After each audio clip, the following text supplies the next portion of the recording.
What if I told you that what you most desire is not achieved by running, but by stopping? We live chasing things with our souls in turmoil and our minds at war. We want to manifest a better life, but we do it from the noise, from anxiety, from the urgency to control everything. And that is precisely what distances you from what you long for. If you have ever felt exhausted from trying to manifest without results, if you feel that the more you seek it the more it escapes you, then this message is for you, because today I want you to listen to it not with your mind, but with your heart. It is not about stopping desiring, it is about learning to desire from a place of calm, from inner balance. The Stoics taught that when you order your inner world, the outer world begins to align without you having to force it. True manifestation is not born from desperate desire, but from the serenity with which you walk towards it. In this video, you will discover how to apply modern Stoicism to manifest without anxiety from a state of presence, self-control, and clarity. I will share with you 8 profound, practical, and powerful lessons that will teach you to relax not as an escape, but as a way to return to yourself. Brace yourself because this is not just another video. It is an encounter with your most serene, wisest, and freest self. When you stop fighting against the current, the water begins to support you, and that is where the true Stoic path to everything you deserve begins. I invite you to write the following sentence in the comments. I relax and allow life to manifest through me. I am a Stoic. Quote. Writing it is not just a symbolic act. It is a commitment to yourself, to your calm, to your focus, to that part of you that already knows it does not need to control in order to create. This sentence is a seed that you plant today, and with serenity it will grow. Let's begin. Lesson 1. The power of the mind. When your mind is at war, your desires drown, but when it is at peace, they become a path. It's easy to feel like a ship in the middle of a storm, without direction, battered by thoughts that come and go like violent waves, without giving you space to breathe or to see clearly where you're headed. This is how many people live, trying to manifest their dreams amidst mental noise, waiting for something to flourish in a terrain that has not been calmed, cared for, or listened to. But there is another way, and it starts from within.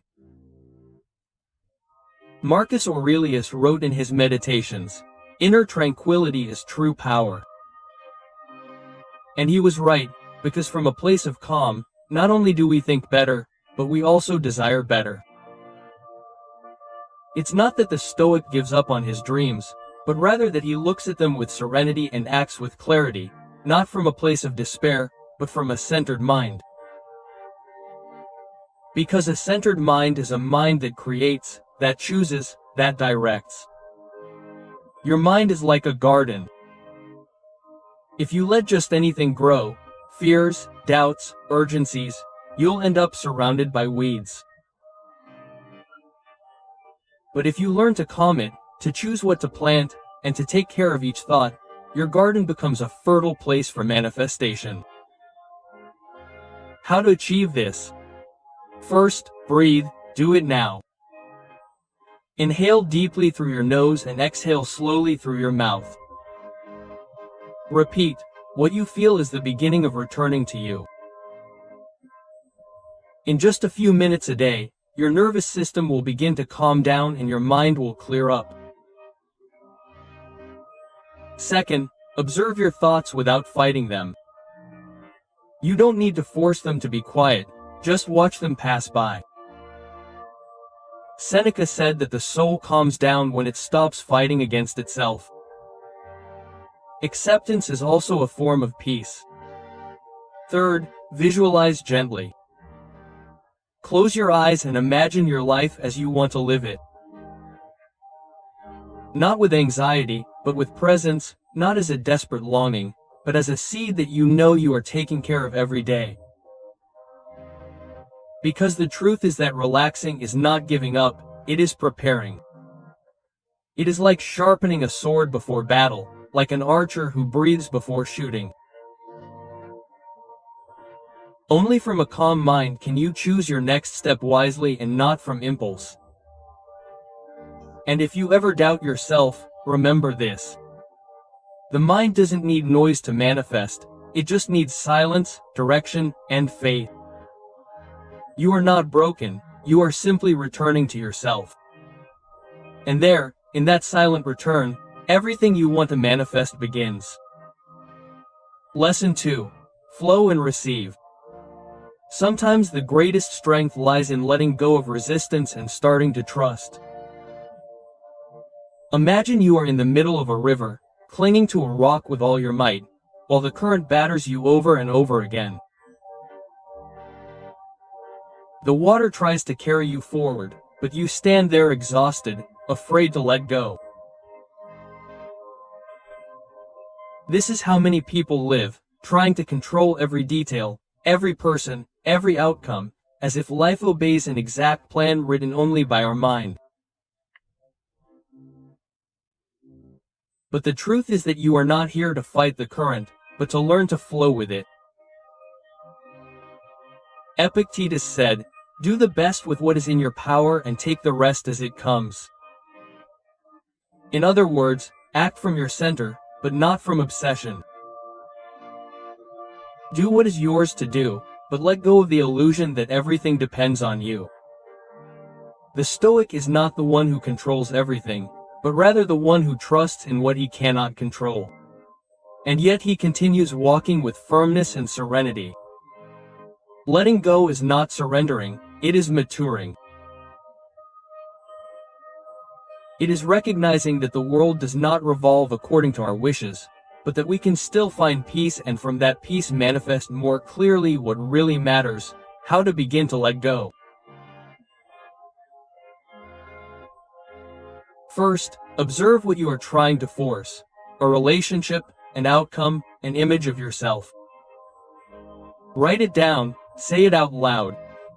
Seeing it honestly is the first step to freeing yourself.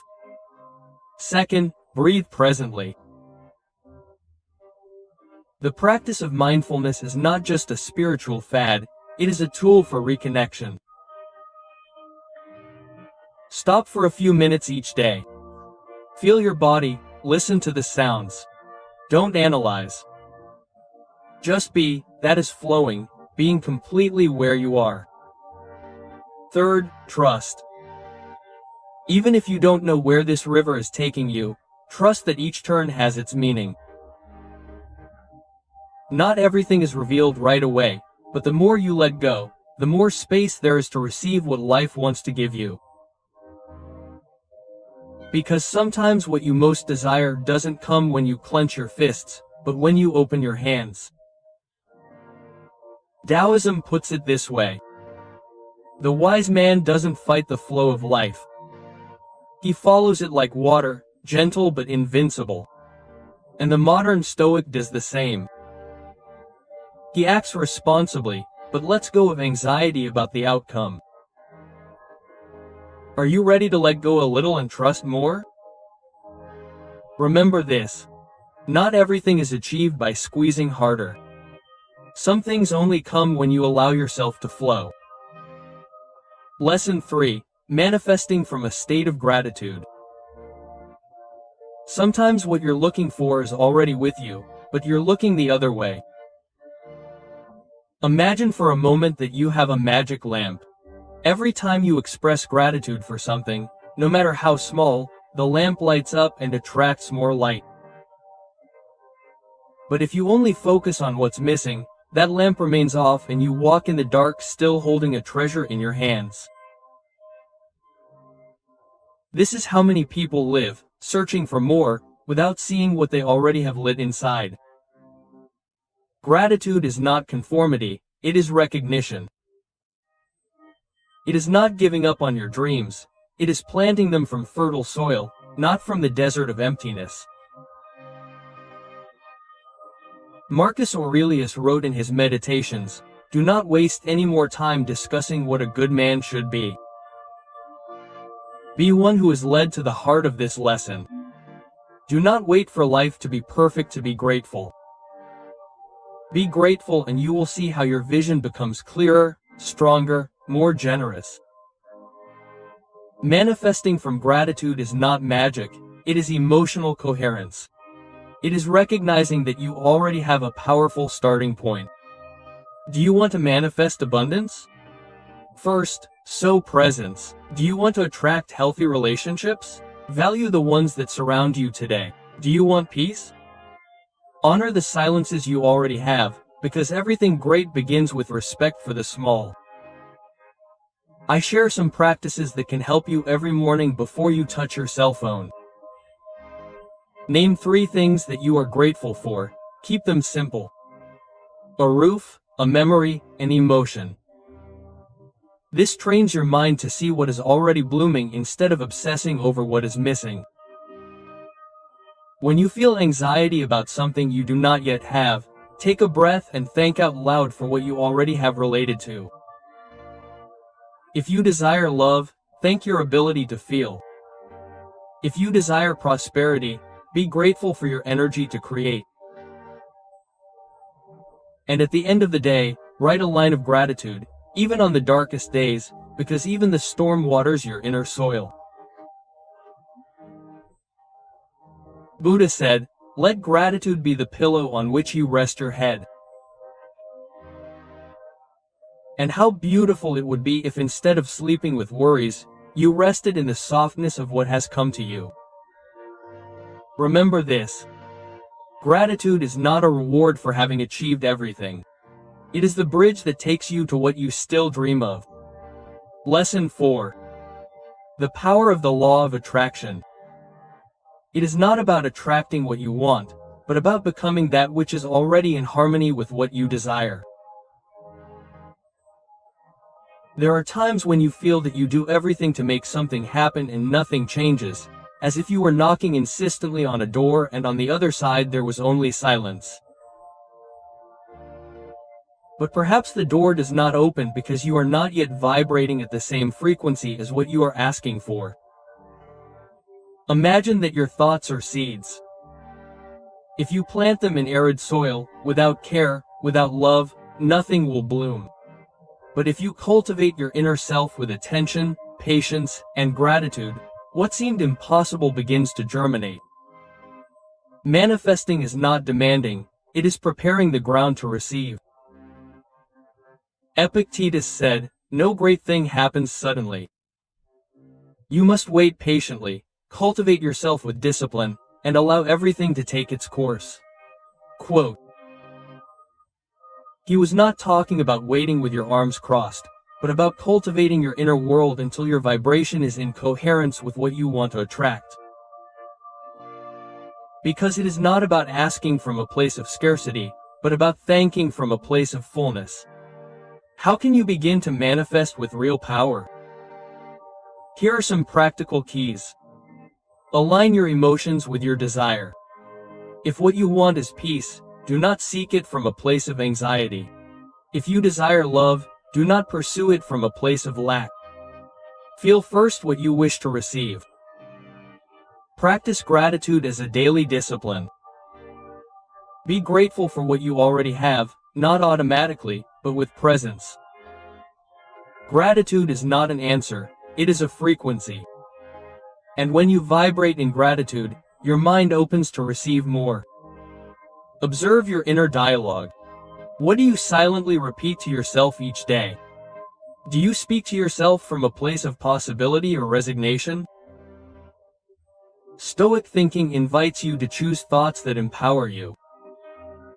Speak to yourself as someone who believes deeply in you would speak. Let go of attachment to the outcome.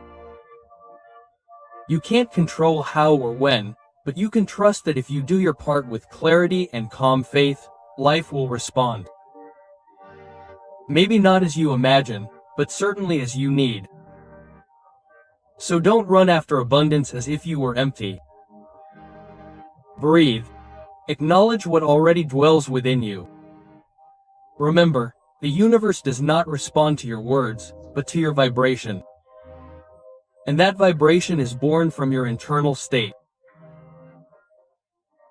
If you cultivate gratitude, serenity, and coherence, you will attract not what you dream of, but what you are truly ready to hold. Lesson 5. The power of mindfulness in abundance. Sometimes what you desire most is already in front of you, but you can't see it because of all the noise inside you. Modern life is like a room full of echoes. We run from one place to another looking for abundance, love, opportunities, without realizing that we are so busy seeking that we do not know how to receive. Like someone trying to fill a cup while running, everything spills out. Imagine that your mind is a garden. If you leave it neglected, weeds, anxiety, doubt, and fear grow without asking permission. But if you cultivate it with attention, each thought becomes a fertile seed. Each present moment becomes a space to flourish. Marcus Aurelius wrote, "The happiness of your life depends on the quality of your thoughts, and the only way to take care of what you think is to be present, because what you do not see you cannot transform, and what you do not attend to ends up ruling you."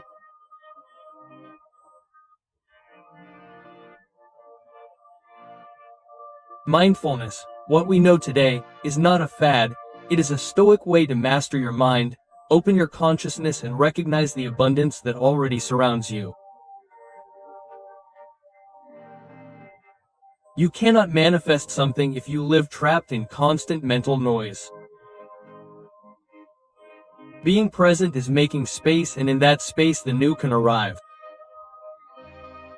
Here are some tips that you can apply starting today. Practice conscious breathing. Pause for a moment. Inhale deeply through your nose. Exhale slowly through your mouth. Repeat this for 2 minutes. It is a powerful anchor. Return to yourself, to the silence, to what is essential. Observe without judging. If negative thoughts appear, do not fight them. Watch them pass by like clouds in the sky. This practice strengthens your mind and helps you not react on autopilot. Visualize from the present. Instead of imagining what you lack, visualize what you are already capable of sustaining. Feel that you are already in that state of peace, abundance, gratitude. Your vibration aligns with what you want to attract. Pause each day to observe beauty. A tree, a smile, your breath. Being present is an act of abundance in itself. You are not surviving, you are dwelling. Remember this. You do not need more things, you need more presence. Because when you are present, you see clearly. And when you see clearly, the universe finds the open door to enter. So do not keep searching with your eyes closed. Breathe, stop, and trust. What is meant for you, you will not miss if you are present enough to receive it. Lesson 6. The power of sleep. There is a moment in the day when the soul whispers what the noise of the world prevents you from hearing, just before falling asleep. In that sacred moment, when the body surrenders and the mind begins to float between wakefulness and rest, a threshold opens. It is like an invisible door between who we are and what we are about to manifest. Many waste it, falling asleep with their cell phone in their hand, their mind overloaded and their heart tight with the worries of the day. Imagine that your mind is like a fertile field and each thought before going to sleep is a seed. What are you sowing each night? Doubts, complaints, fears, or are you sowing gratitude, clarity, intention? Marcus Aurelius said, "Perfect tranquility consists in the good order of the mind, in its own realm." And there is no more powerful moment to order your inner realm than the brief silence before surrendering to sleep. Because there, without masks or obligations, your subconscious listens more attentively than ever. Science and ancient wisdom agree. The state before sleep, when brainwaves slow down and the mind relaxes, is a golden window to reprogram your internal reality. Stoicism did not call it manifestation, but it understood it. What you think consistently, what you repeat with intention, transforms into character, destiny, life. Some practices you can begin tonight. Write down your intentions before going to sleep. Not from a place of lack, but from a place of certainty. Simple phrases like, "I trust that the best is coming," or "I am at peace with what I do not control." Breathe slowly and deeply in bed. Inhale for 4 counts, hold for 4 counts, exhale for 4 counts. This little ritual disconnects you from chaos and anchors you in the present. Visualize your ideal day as if it were already happening. Feel the emotion. Don't think of it from a place of necessity, but from a place of connection. Make peace with the day. Don't go to sleep angry with life. Forgiveness, even of yourself, is an act of cleansing before rest. Sleeping is not about escaping, it is healing. It is surrendering to life with the confidence that what is sown in calm will flourish. So don't go to bed with your soul full of noise. Make rest a sacred ritual, because what you think about at night can be what you experience during the day. Lesson 7. Mornings of Manifestation. Each day is born as a blank page, and you decide whether to stain it with anxiety or write it with intention. Imagine waking up each morning as if you were the architect of a sacred temple. There is still silence. The light is soft. The world does not yet demand anything from you. Nothing. That brief moment between sleep and action is the threshold from which you can build the day you desire or repeat the one you dread. Most of us jump out of bed with our souls on autopilot, chasing notifications, worries, and endless lists. But Stoicism, Buddhism, and ancient wisdom all agree on something essential. The beginning of your day defines the quality of your attention, and with it the way you experience life. Marcus Aurelius wrote, "When you arise in the morning, think of what a precious privilege it is to be alive, to breathe, to think, to feel, to love." I didn't say this as a naive optimist, but as someone who knew that each sunrise is an opportunity to align body, mind, and spirit with a purpose deeper than rushing.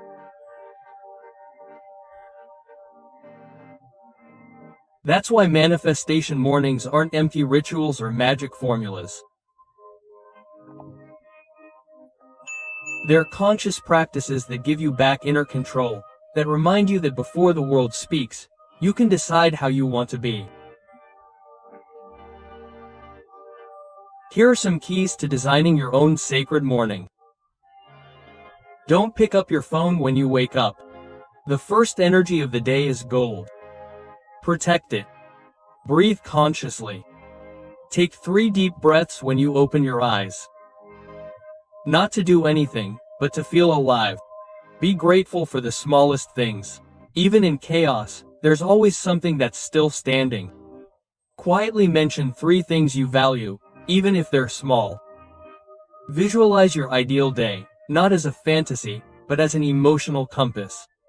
What kind of energy do you want to cultivate today? Move, walk, stretch, greet the sun. The awakened body organizes the scattered mind. Make your mornings a sacred space. No, it doesn't matter if you have 5 minutes or an hour. What's important is the intention, cultivating within yourself the frequency with which you want to vibrate outside. Because those who honor the dawn don't just manifest their day, they manifest their life. Lesson 8. Visualize and create. It's not enough to wish. You have to know where you want from, because what you imagine with a tense soul is unlikely to flourish. Imagine trying to plant a seed in the sun-cracked earth, dry and hard like an abandoned promise. You can put the best intention, the best dream, but if the earth is dry, nothing will germinate. That's how your mind is when you visualize from a place of anxiety, haste or fear, fertile in appearance, but infertile in essence. We live in an age where we are taught to repeat wishes as if they were spells, waiting for something magical to happen. But the true power of visualization is not in how many times you repeat it, but in how present you are while you feel it. Stoicism reminds us that visualizing is not escaping from the present, but rather training the mind to act with direction and serenity. Seneca expressed it wisely, unwavering. For those who do not know which port they are headed to, no wind is favorable. Visualizing calmly is tracing that port, drawing the direction in your heart, without demanding the universe to specify the exact time of arrival.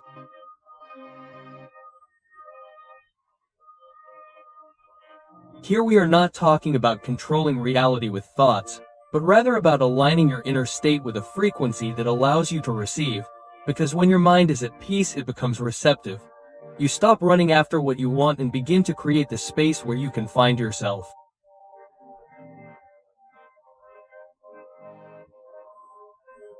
Here are some practical tips to make visualization a deep practice, not a superficial one.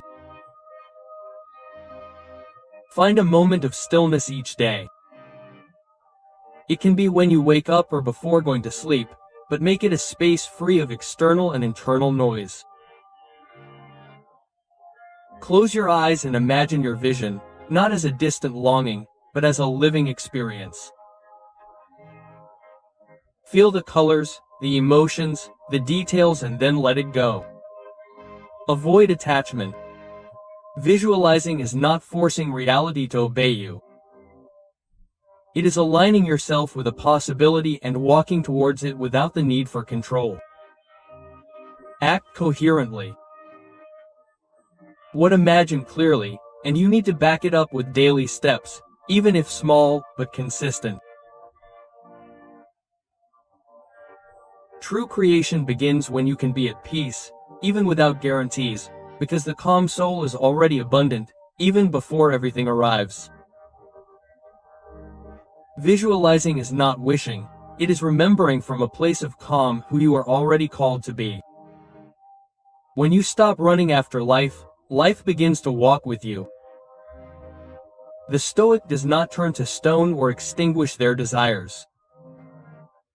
They become a firm rock in the midst of chaos because they understand that true creation is born from calm, not from noise. Relaxing is not giving up, it is trusting. It is taking control of the only thing that has always been yours, your mind, your focus, your attitude. And when that is aligned, everything else comes without shouting, without fighting, only with presence. Before you go, I want to invite you to something special. Write this phrase in the comments. I relax and allow life to manifest through me. I am a Stoic. It is not just a phrase, it is a silent commitment, an emotional anchor that reminds you of who you are and where you want to live from. Writing it is like turning on a light inside you, a light that does not go out with fear because it is fueled by serenity.